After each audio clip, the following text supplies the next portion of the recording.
You are a 40-year-old man who has been married to your wife, also 40, for 5 years. Your wife has a son in his preteen years and a daughter who is just entering her preteen years from her previous marriage. You also have a daughter who is 1 year younger than your wife's daughter from your own previous marriage. About a month ago, a significant issue arose when your wife's son accused you of physically hitting him, which you firmly deny.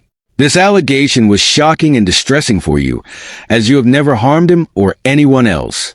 When your wife confronted you about the accusation, you maintained your innocence, but she found it difficult to believe you at that moment, which led to a heated argument between the two of you. Feeling overwhelmed and unsafe in your own home, you decided to leave for a friend's house to clear your mind. Your friend expressed concern about your situation and advised you to consider the potential consequences, highlighting that as a man, you might not be believed if the situation escalated. This conversation made you realize the seriousness of the allegations and the potential risks to your and your daughter's future. After some reflection during your time away, you returned home to talk to your wife. You reiterated that you never hit her son and expressed your discomfort and fear about staying in a situation where accusations could jeopardize your relationship with your daughter. You communicated your understanding of her protective instincts as a mother, but made it clear that you could not remain in a household where you felt unsafe. You packed up your belongings and your daughter's and left for your parents' house.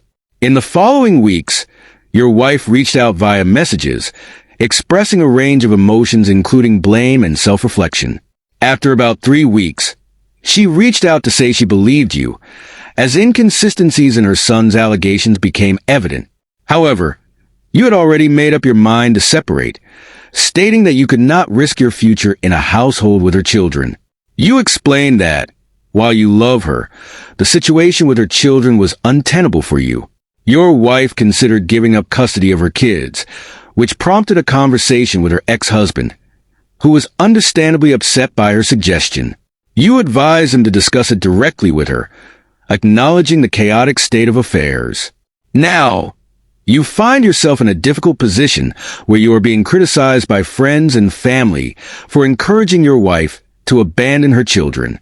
However, you feel justified in your decision to protect yourself and your daughter from potential emotional and legal risks. People have expressed mixed feelings about your situation. Some believe you should have returned to your wife after she began to question her son's accusations, but many also understand your hesitation, given the drastic shift in her stance. They argue that a parent who would consider giving up custody of their children for a romantic partner may not be acting in a way that is healthy or sustainable. Overall, your decision to leave and protect yourself and your daughter is seen as a wise choice given the circumstances. It's a challenging and heart-wrenching situation for everyone involved, and it's essential to prioritize safety and trust as you navigate these complex family dynamics. You've shared 2 challenging family situations, both involving misunderstandings and differing expectations regarding relationships and boundaries.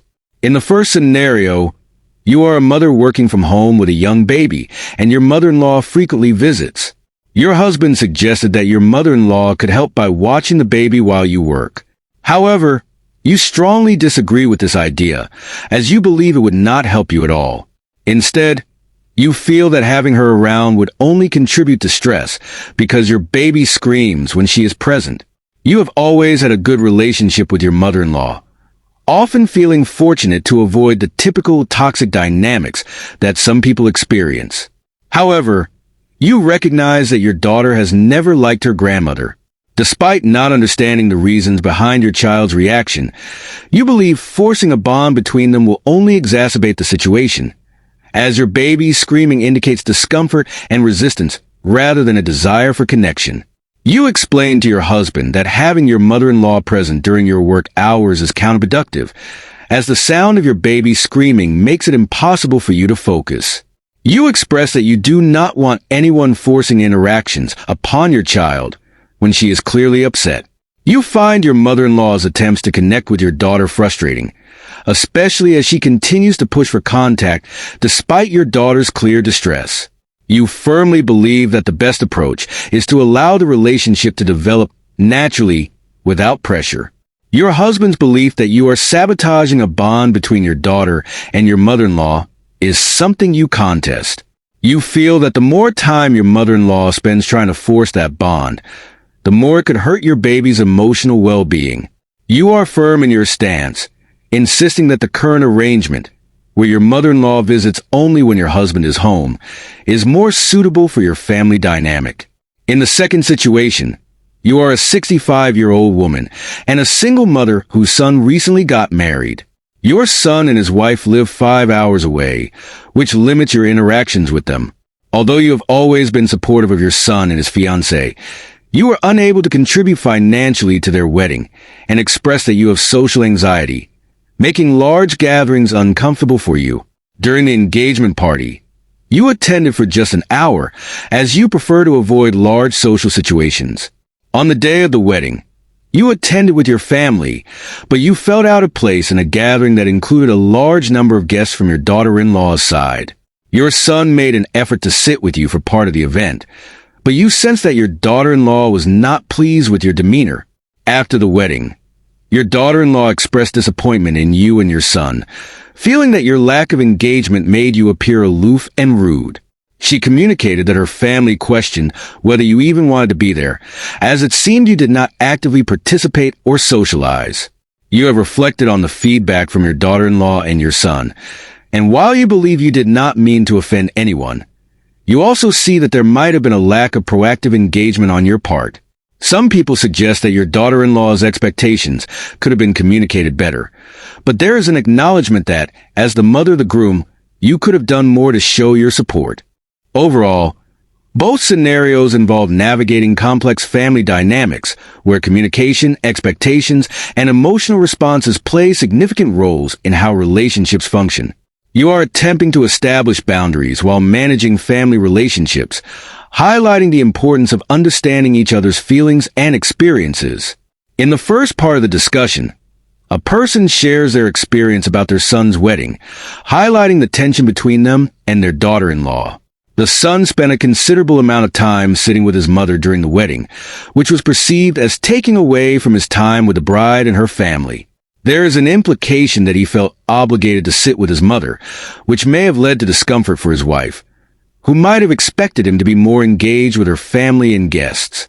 The feedback suggests that the mother-in-law's behavior may have come off as aloof or rude, especially since she did not take the initiative to introduce herself to her daughter-in-law's family or engage with other guests. The discussion also emphasizes the importance of social engagement, particularly given that the mother-in-law struggles with social anxiety.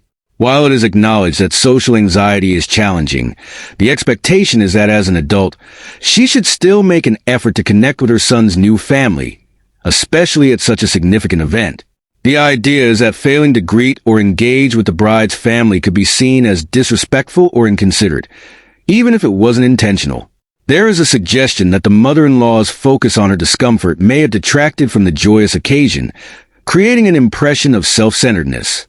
In the second part of the discussion, another scenario unfolds where a woman is navigating a living arrangement with her children. Recently, she and her 4 children moved into a 4-bedroom house after downsizing from a larger home. The household consists of her teenage sons, Mark and Josh, who are now sharing a room, her tween daughter, Mia, and her 27-year-old autistic son, Tom, who has his own room.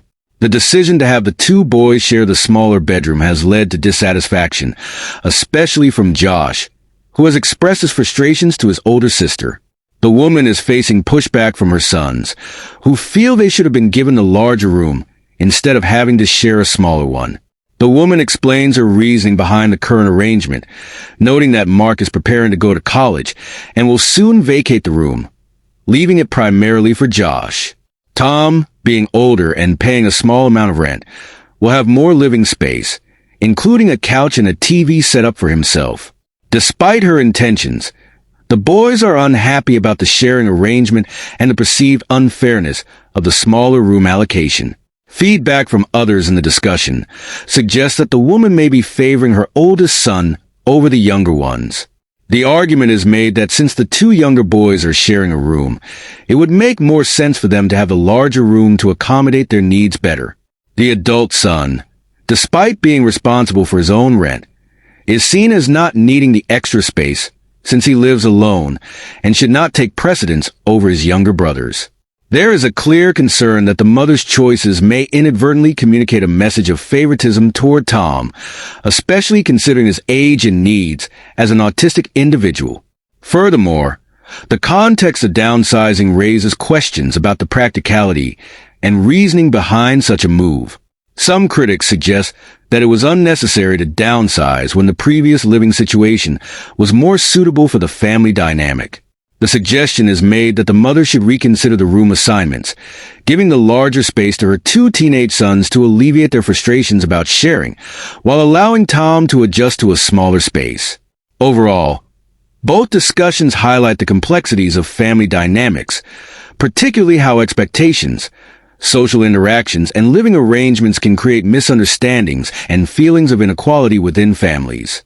The conversations reflect on the importance of communication, consideration of each family member's needs, and the potential for perceived favoritism to impact relationships within the household.